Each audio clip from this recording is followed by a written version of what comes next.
l'invité de la matinale.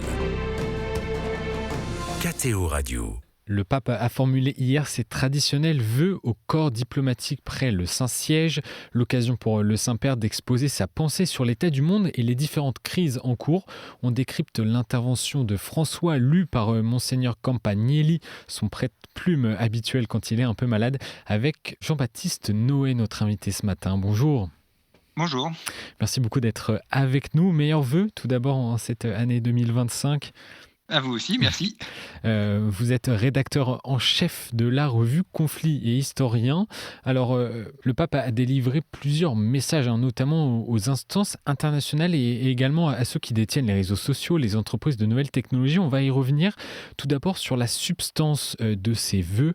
Le Saint-Père a appelé, je le cite, à revenir à l'essentiel à travers une diplomatie de l'espérance. Qu'est-ce que la diplomatie de l'espérance ? Alors effectivement, c'est un concept qu'il a créé pour l'occasion. C'est fait partie de ces concepts ou de ces formules que le pape lance dans son pontificat et qui peut-être auront un grand avenir. On voit déjà qu'il relie ça avec le jubilé, puisque c'est le jubilé de l'espérance. Donc il veut relier les deux. Et on voit bien que dès l'annonce du jubilé, le pape a voulu montrer qu'il y avait un lien entre le jubilé qui est spirituel, mais également une dimension politique et diplomatique, et que les deux vont ensemble. Et j'y vois dans cette diplomatie de l'espérance le fait de montrer que la diplomatie, c'est évidemment un travail politique, un travail humain, mais qu'il y a aussi une dimension spirituelle qui est importante, que ça se soulève aussi par la prière.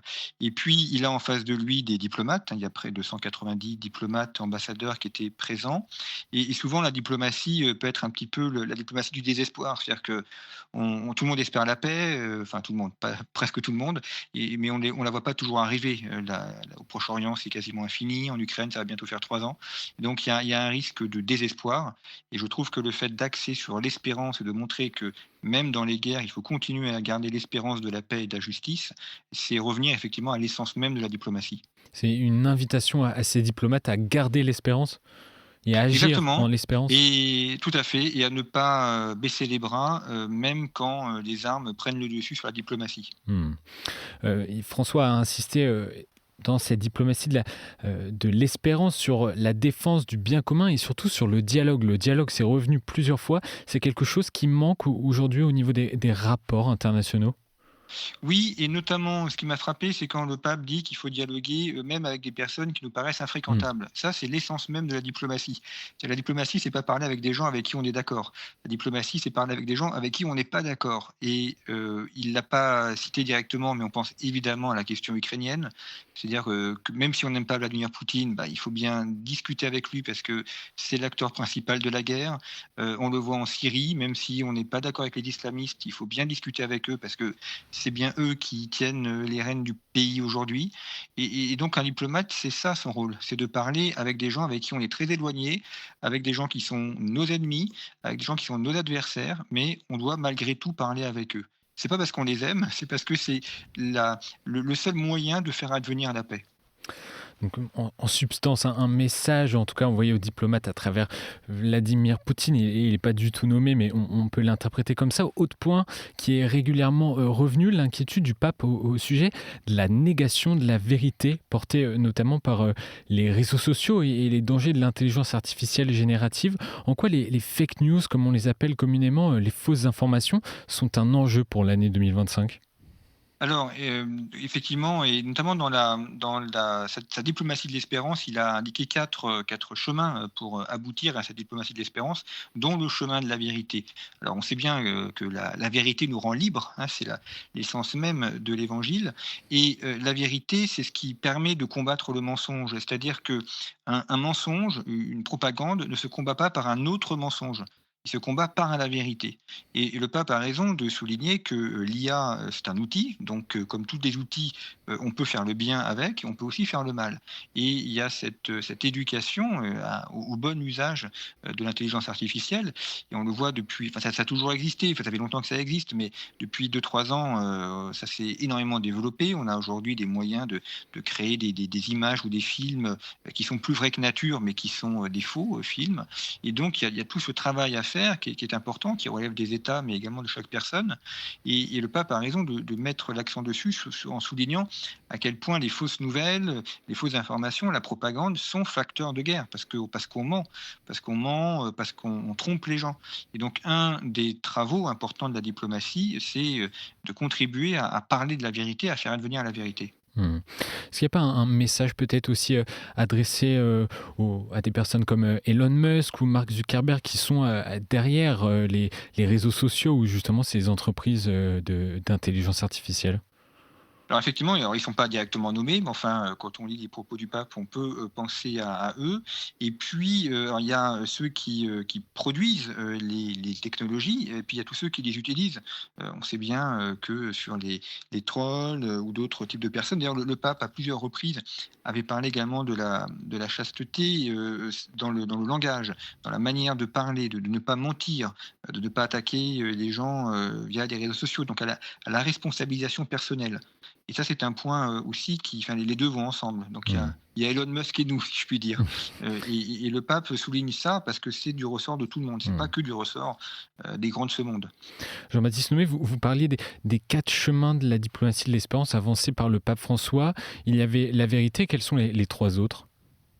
Alors, il a notamment, axé sur la question du dialogue, hein, qui est évidemment, le point important et le point crucial.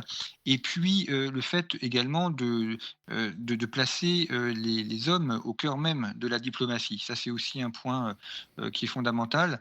Et également, alors là, c'est aussi un des points que le pape a régulièrement repris dans son pontificat, mais la culture du pont, hein, de bâtir des ponts et non pas des ports, pardon, de bâtir des ponts et non pas des murs.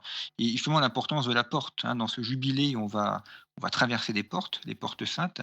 Et ça, c'est un élément aussi, auquel le pape est très attentif, et que les différentes personnes puissent parler entre elles et qu'il n'y ait pas de rejet des personnes. Alors le pape a rappelé l'importance, évidemment des plus faibles, des personnes âgées, des enfants à naître, des migrants. C'est là aussi un leitmotiv de son pontificat, mais il revient dessus, de manière régulière. Autre message particulier délivré par le pape François, il l'a répété à plusieurs reprises également, l'incapacité des instances internationales, ce sont ces termes, de lutter pour la paix et pour répondre aux défis environnementaux, culturels ou encore liés aux nouvelles technologies. Fin de citation, à quoi fait-il référence? Bah, il fait référence au fait qu'aujourd'hui l'ONU, a une utilité qui est quasiment nulle, hein. On le voit, Il faut le dire pour la dans guerre ces termes. d'Ukraine, mais vous regardez la guerre d'Ukraine, Mm. l'ONU est complètement absente. Ça se règle avec, la Russie, les États-Unis et la Turquie. Au Proche-Orient, c'est pareil, l'ONU est absente, hein, donc ça se règle avec la Turquie, Israël, et puis, l'Iran. Donc on est dans des relations, internationales au sens propre, hein, ce sont les nations entre elles. Et le pape a voulu, enfin a dit qu'il fallait revenir à l'esprit d'Helsinki. Alors l'esprit d'Helsinki, c'était des accords d'Helsinki, ça date du temps de la guerre froide, dans les années, 1970, qui voulaient, favoriser le dialogue et la coopération entre le bloc de l'Est et le bloc de l'Ouest.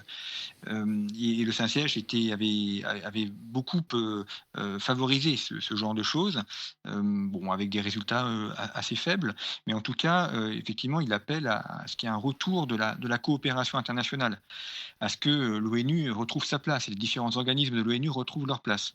Mm. On en est très loin en tout cas aujourd'hui, et c'est vrai que c'est un des grandes leçons, des grandes, que depuis une dizaine d'années, l'ONU est vraiment marginalisée.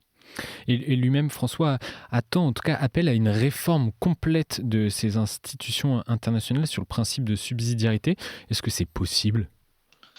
Alors, enfin, tout le monde est d'accord pour réformer, le problème, c'est que dès que vous réformez, vous retirez du pouvoir à certains, pour le donner à Mm. d'autres.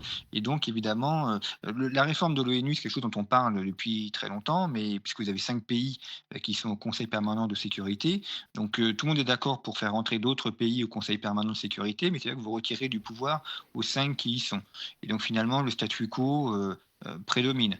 Et c'est d'ailleurs une des raisons aussi pour lesquelles l'ONU est de moins en moins, importante. Et d'ailleurs, on le voit avec le développement des BRICS, avec le développement du groupe de Shanghai. On a des sortes d'ONU parallèles et concurrentes qui se développent, avec là aussi des résultats assez faibles. Mais en tout cas, il y a une vraie réflexion à avoir sur ce qu'on appelle le multilatéralisme, c'est-à-dire comment fonctionnent les instances où les pays sont censés dialoguer. Et justement, quand le pape dit qu'il faut dialoguer avec des gens avec qui on n'est pas d'accord, Où peut-on dialoguer aujourd'hui avec des gens avec qui on n'est pas d'accord? À l'ONU, on rencontre tout le monde, et aujourd'hui, c'est le seul endroit où on peut rencontrer des pays avec lesquels on n'est pas d'accord, voire avec lesquels on est en guerre. Mmh. Plus attendu également dans ses vœux au corps diplomatique. François a appelé l'arrêt de nombreux conflits en cours dans le monde. Il y a eu l'Ukraine, on en a parlé, en Terre Sainte, Gaza, mais aussi en Afrique, en République démocratique du Congo, au Soudan du Sud. Les violences également en Haïti ou encore au Venezuela ont été mentionnées par le Saint-Père. Un mot sur la Syrie, pour laquelle le Saint-Père demande, je le cite, que la future constitution ne soit pas pervertie par personne et que les chrétiens puissent y participer. Quel est votre point de vue sur la situation en Syrie? Elle est inquiétante et beaucoup de gens craignent le pire. Le régime d'Assad était un régime dictatorial et tout à fait, enfin malfaisant, hein. Le risque, c'est d'avoir chassé un dictateur pour en avoir un autre et donc la crainte de beaucoup d'observateurs, c'est qu'on parte vers une guerre communautaire. Donc chaque communauté, se fait la guerre, une guerre, pour tenir, des territoires. Alors les Kurdes, les Alaouites, les, islamistes et le risque, c'est que la Syrie, éclate ou du moins parte vers une guerre, comme on en a en Libye, ou en Irak et le pape a raison de souligner l'importance des chrétiens parce que les chrétiens sont chez eux en Syrie. Ça fait, 2000 ans qu'ils sont là, plus de 2000 ans même et donc c'est pas un corps étranger, c'est un corps qui fait partie pleinement du pays, de l'histoire. Ils sont de moins en moins nombreux et on sait très bien que si on part vers une guerre entre communautés, eh bien, ils seront la minorité qui sera probablement la plus persécutée ou qui en subira le plus de conséquences dramatiques. Donc ça, c'est effectivement une grande inquiétude pour le pape et quand il appelle à l'espérance, eh bien là, il en faut beaucoup parce qu'à vue humaine, on ne voit pas vraiment de solution pacifique. Et le pape a aussi parlé, évoqué de la dignité humaine, le respect des personnes migrantes ou encore la remise de la dette dans ses vœux au corps diplomatique. Pour les retrouver, je vous invite à aller faire un tour sur le site kto.tv.com ou aller sur les pages et notamment la page X des réseaux sociaux de KTO pour en savoir plus sur les vœux au corps diplomatique de Pape François. Merci Jean-Baptiste Noé d'avoir été avec nous ce matin. Je rappelle à nos auditeurs que vous êtes rédacteur en chef de la revue Conflit. Bonne journée.